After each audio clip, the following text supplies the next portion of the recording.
I got my boys with me. I don't believe in fees. எனக்கு என்கிட்ட அதிகமாக இருந்த கேள்வி என்னென்னு பார்த்தீங்கன்னா, ஏன் கன்சிஸ்டண்ட்டாக என்னால் ஒரு விஷயத்த பண்ண முடியல? 3 நாள் நான் பண்ணுறேன், 4ஆவது நாள் ஏன் விட்டு போய் ப்ரொக்ராஸ்டினேட் பண்ணுறேன்? வாய். அதுக்கு வந்து பார்த்திங்கன்னா ஏகப்பட்ட ரீசன் இருக்குது. How to focus like god. அப்போ நிறைய வீடியோஸ் நானே அதில் போட்டிருப்பேன். அதான் ரொம்ப உங்களுக்கு யூஸ்ஃபுல்லாக இருக்கும். அண்ட் தென் இந்த ஒரு பேக்ரவுண்ட், இந்த ஒரு சின்ன ஒரு சைக்காலஜியான விஷயத்தை நீங்கள் புரிஞ்சுக்கிங்கன்னா இது ரொம்பவே உங்களுக்கு ஹெல்ப் பண்ணும்.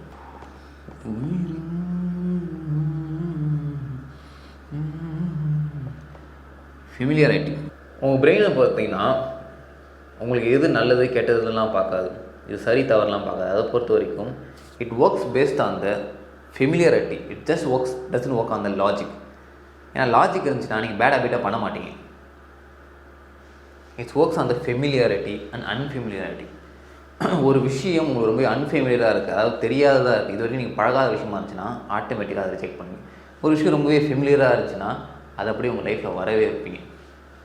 That's so much easy. இதில் நான் நிறைய எக்ஸாம்பிள் நான் சொல்லிக்கினே போகலாம். இப்போ சப்போஸ் உங்கள் சின்ன வயசுலேருந்தே உங்கள் வீட்டில் உங்களை ஒரு பாரமாக தான் பார்க்குறாங்க, உங்களை எப்போதுமே கிரிட்டிசைஸ் பண்ணினே இருக்காங்க, உங்களை எப்போதுமே நெகட்டிவாக ட்ரீட் பண்ணினே இருக்காங்க அப்படின்னா அந்த ஒரு விஷயம் வந்து பார்த்திங்கன்னா உங்களுக்கு ரொம்பவே ஃபெமிலியர் ஆகிடும். சப்போஸ் நீங்கள் அலர்ட் ஆனதுக்கப்புறம் யாராவது ஒருத்தவங்க வந்துட்டு உங்களுக்கு காம்ப்ளிமெண்ட் கொடுக்குறாங்க, யாராவது ஒருத்தவங்க வந்துட்டு உங்கள்கிட்ட பாசிட்டிவாக பேசுகிறாங்கன்னா நீங்கள் ஆட்டோமேட்டிக்காக அவங்கள ரிஜெக்ட் பண்ணுவீங்க. ஏன்னா உங்களுக்கு தெரியும் அதுதான் நம்ம பண்ணணும், பட் ஆட்டோமேட்டிக் ரிஜெக்ட் பண்ணுவீங்க. ஏன்னா அந்த விஷயம் உங்களுக்கு அன்ஃபெமிலியரான விஷயம். இது வரைக்கும் நான் அவனை பார்த்ததே இல்லையே, தயவுசெய்து இடையே போயிடும். பாசிட்டிவிட்டியா இடையே போய் ஆட்டோமேட்டிக்காக அன்கான்ஷியஸாக அதை நம்ம சேபடாக வச்சுக்கணும்.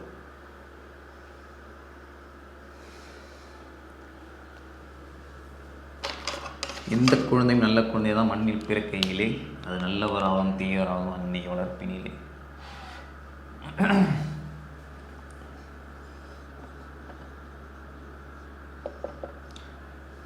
உங்களுக்கு இது வேணும் தானே? உலகத்தில் எல்லாருக்கும் தேவையானது இதுதான், பீஸ். பட் நீங்கள் பிறந்தலேருந்து இப்போ இந்த வீடியோ பார்க்குற வரைக்கும் எது உங்களுக்கு ரொம்பவே ஃபெமிலியராக இருந்தது? சத்தம், ஓவர் திங்கிங்.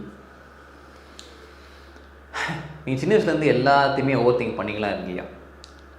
சின்ன சின்ன விஷயத்துக்கும் எல்லா விஷயத்துக்கும் பயந்துனே இருந்தீங்களா இல்லையா? Then guess what happen, it becomes familiar to you. Suppose இந்த பீஸை தேடி போனாலும், அதனால தான் சப்போஸ் நான் உங்களை அமைதியாக ஒரு இடத்துல 10 நிமிஷம் உட்கார சொன்னாலும் உடனே அந்த இடத்துல உங்களால் உட்கார முடியாது. அது அவ்வளோ அன்கம்ஃபர்டபுளாக இருக்கும். ஏன்னா it's so unfamiliar to you. என்ன பண்ணுவீங்க? உடனே இந்த அமைதியை ரிஜெக்ட் பண்ணுறதுக்காக மறுபடியும் நீங்கள் ஸ்க்ரோலிங்குள்ளே போவீங்க, மறுபடியும் அந்த அந்த ஓவர் திங்கிங், அந்த நெகட்டிவ் லூப்புக்குள்ளேயே போவீங்க. Because it's so familiar to you. நான் இந்த வார்த்தையை அடிக்கடி நான் சொல்கிறேன்னு நினைக்காதீங்க, பட் சொல்லி தான் ஆகணும் இந்த வீடியோ பர்பஸ்க்காக. இதை வந்து எல்லாத்துலையும் நீங்கள் பொருத்தி பாருங்கள். பீஸ் மட்டும் சொல்ல, பீஸு, சைலன்ஸு, உங்களுக்கு ஒரு நல்ல லவ், நல்ல ரிலேஷன்ஷிப்பு, நல்ல ஒரு கோல், நல்ல எல்லா விஷயத்தையும் just works on paste on த. இப்படி பண்ணுங்கள். ஒரு விஷயம் நீங்கள் பண்ண நினைக்கிறீங்க, ஆனால் அவங்கள பண்ண மூட வர மாட்டேங்குது. சிம்பிளி ஆஸ்க், இந்த விஷயம் எனக்கு ஃபெமிலியராக இல்லை அன்ஃபெமிலியரானு கேட்டு பாருங்கள். முக்கால்வாசி நேரம் அன்ஃபெமிலியராக இருக்கும், அதனால நீங்கள் பண்ணவே மாட்டீங்க. சின்ன வயசுலேருந்து நீங்கள் இன்ட்ரோவர்ட்டாக வாழ்ந்தீங்க, உங்களை சுற்றி இருக்கவங்க எல்லாருமே உங்களை ஷை தான் சொல்கிறாங்க. நீங்கள் ஏதாவது ஒரு பாயிண்ட் பேச வரும்போது கூட உங்களை தடுத்துட்டு மூடிட்டு உட்காருன்னு சொல்கிறாங்கன்னா, நீங்கள் வெளியே போனாலும் நீங்கள் சத்தமாக பேச மாட்டீங்க. ஏன்னா சத்தமாக பேசுறது உங்களுக்கு அன்கம்ஃபர்டபுளாக இருக்கும். Because of this. இப்போ என்ன விஷயம்னா, ஓகே ப்ரோ எல்லாம் எனக்கு தெரிஞ்சு போச்சு, இப்போ நான் என்ன பண்ணணும் அதை மட்டும் சொல்லுங்கள். சின்ன வயசுலேருந்து நீங்கள் ஒரு டாக்ஸிக்கான ஃபேமிலியை வாழ்ந்தீங்கனாலும் உங்களுக்கு டாக்ஸிக்காக இருக்கிறது தான் ரொம்பவே பிடிக்கும். டாக்ஸிக்காக இருக்கிற பார்ட்னர் தான் நீங்களும் ஆட்டோமேட்டிக்காக அன்கான்ஷியஸாக சூஸ் பண்ணுவீங்க. Because it's so becomes familiar to you. நீங்கள் சாக்காடுலேயே இருந்தீங்கன்னு வைங்களேன், சாக்காடில் இருக்கிற ஸ்மெல்லே உங்களுக்கு பழகி போயிடும். வெளியே இருந்து யாராக வந்தால் தான் தெரியும், என்னடா இவ்வளோ சாக்காடில் உட்காந்துருந்தா உங்களுக்கு கேட்பாங்க. Say to yourself.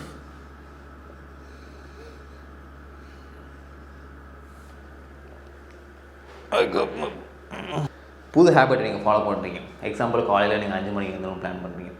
அப்படி எழுந்ததுக்கப்புறம் பார்த்தீங்கன்னா சே டு யுவர் செல்ஃப் பொறுமையாக, இது எனக்கு பழக்கப்பட்ட விஷயந்தான், இது எனக்கு சேஃபாக இருக்கிற விஷயந்தான், இது நான் முன்னாடியே நான் பண்ணியிருக்கேன் அப்படின்னு சொல்லிவிட்டு உங்கள் மைண்டுக்கு நம்ம ரொம்ப சேஃபாக தான் இருக்கிறோம், இது நம்ம பழக்கப்பட்ட விஷயந்தான் அப்படின்னு அதை நீங்கள் புரிய வைக்கணும், சொல்லணும் பக்குவமாக.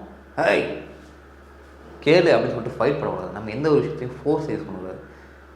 ஏன்னா எந்த ஒரு ஃபோர்ஸை யூஸ் பண்ணாலும் அதுக்கு கவுண்டர் ஃபோர்ஸாக ஒன்று க்ரியேட் ஆகும். ஜஸ்ட் சேஃப் பொறுமையாக use this words, we are safe.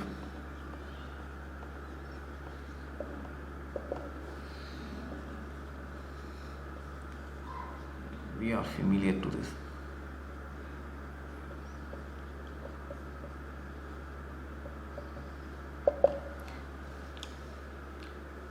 இது எல்லா விஷயத்துலையும் பொறுத்து பாருங்கள். ஒரு சப்ஜெக்ட் உங்களுக்கு படிக்கிறது ரொம்பவே கஷ்டமாக இருக்குன்னா say this. If you are going to the gym, if you are going to follow your diet, அதான் நீங்கள் சின்ன வயசுலேருந்தே ரொம்பவே குண்டாகவே இருந்தீங்க, எல்லாருமே உங்களுக்கு குண்டு குண்டுன்னு சொல்கிறாங்க. அது வந்து பார்த்திங்கன்னா அது அப்படியே கம்ஃபர்ட் ஆகிடும் உங்களுக்கு, ஜஸ்ட் பிகம்ஸ் ஃபெமிலியர். அதுலேயே நீங்கள் ரொம்ப சேஃப் ஆகிடுங்க. ஸோ உடனே நீங்கள் டயட் ஃபாலோ போகும்போது, உடனே நீங்கள் ஜிம்முக்கு போகும்போது பார்த்திங்கன்னா உங்கள் மைண்டு ரொம்ப பதட்டமாகிடும். ஸோ அந்த இடத்துல ரிலாக்ஸ், ஸ்ட்ரெஸ் ஆகாதீங்க. It's familiar. ஒவ்வொரு தரையும் உங்கள்கிட்ட போகிறீங்க ஃபெமிலியர். ஏன்னா ஜிம்மு போகிறது என்ன ஒரு ஃபெமிலியரான விஷயம், டயட் ஃபாலோ பண்ணுறது ஃபெமிலியரான விஷயம், வீடியோ பண்ணுறது ஃபெமிலியரான விஷயம், கேமரா பார்த்து பேசுகிறது ஃபெமிலியரான விஷயம், பொண்ணுகிட்ட பேசுகிறது எனக்கு ஃபெமிலியரான விஷயம், இது ரொம்பவே சேஃபாக இருக்கிற விஷயம்ன்ட்டு கொஞ்சம் கொஞ்சமாக நம்ம தான் பக்குவமாக அதுக்கிட்ட சொல்லி சொல்லி சொல்லி இது எனக்கு ஃபெமிலியரான விஷயன்றதை மாற்றணும். ஏன்னா இப்போ நீங்கள் 10 வருஷம் ஒரே ஸ்கூலில் நீங்கள் படிச்சிட்டிங்க, ஒரே ஃப்ரெண்ட்ஸை மேக் பண்ணிட்டீங்க. திடீர்னு உங்கள் அப்பா வந்துட்டு ஒரு புது ஸ்கூல் இருக்கிற அந்த புது ஸ்கூலில் வந்து ரொம்பவே ஹையரான எஜுகேஷன் தருவாங்கன்னு சொல்லிட்டு உங்களை சேர சொன்னாலும் நீங்கள் சேர மாட்டீங்க, என்ன தான் ஹையர் எஜுகேஷன் தந்தாலும். பிகாஸ் பழைய ஸ்கூல் விட்டு போகிறது யார் தான் மனசு வரும். அதுதான் உங்களுக்கு ரொம்ப ஃபெமிலியரான விஷயம், எவ்வளோ டாக்ஸிக்காக இருந்தாலும். I got my boys in me, I don't believe in peace. So இதே தான் இந்த டேர்மை கேள்விப்பட்டிருப்பீங்க, ஜென்ரேஷனல் ட்ராமா அப்படின்னு ஒரு ஃபேன்சி டேர்ம். எப்படின்னா ஒரு வலி இருக்கும், அந்த வலியை வந்து தாத்தா எடுப்பார், அந்த தாத்தா அப்பா கொடுப்பார், அப்பா பையனுக்கு கொடுப்பார், பையன் அதே வழியை அவன் பையனுக்கு தருவான். ஸோ காலங்காலமாக போய்கிட்டே இருக்கும். இப்போது இந்த வீடியோ பார்க்குற நான் அவங்ககிட்ட கேட்குற ஒரே ஒரு கேள்வி என்னென்னா, அந்த ஜென்ரேஷன் ட்ராமா உங்களோட ஸ்டாப் ஆகும். ஏன்னா சப்போஸ் இது எப்படின்னா, உங்கள் தாத்தா ஒரு ரொம்பவே அண்டர் கான்ஃபிடென்ட்டாக இருந்திருப்பார். எப்போதுமே ஒரு விஷயம் வந்து அந்த விஷயத்தை எடுத்து பேச மாட்டார், எந்த ஒரு விஷயம் சொன்னாலும் அப்படியே அக்செப்ட் பண்ணிப்பார், மற்றவங்க ஒரு ஈஸியாக ஏமாற்றுவாங்க, இதேமாரி அவர் பண்ணிகிட்டே இருப்பார். ஸோ இந்த ஒரு பெயின், இந்த ஒரு ட்ராமாவை பார்த்தீங்கன்னா அதை அப்படியே அவங்க அப்பாவுக்கு கடத்துவார், அதாவது உங்கள் அப்பாவுக்கு கடத்துவார். உங்கள் அப்பா வந்து பார்த்திங்கன்னா உங்களுக்கு கடத்துவார். நீங்கள் வந்து பார்த்திங்கன்னா அப்படியே உங்கள் பையனுக்கு கடத்துவீங்க. ஏன்னா இது எல்லாமே ஒரு ஃபெமிலியரான விஷயம், அதை பார்த்து தான் வளர்ந்துருப்பீங்க, அதை தான் உங்கள் டிஎன்ஏல ஏறி இருக்கும். ஸோ இங்கேயே ஸ்டாப் பண்ணணும்.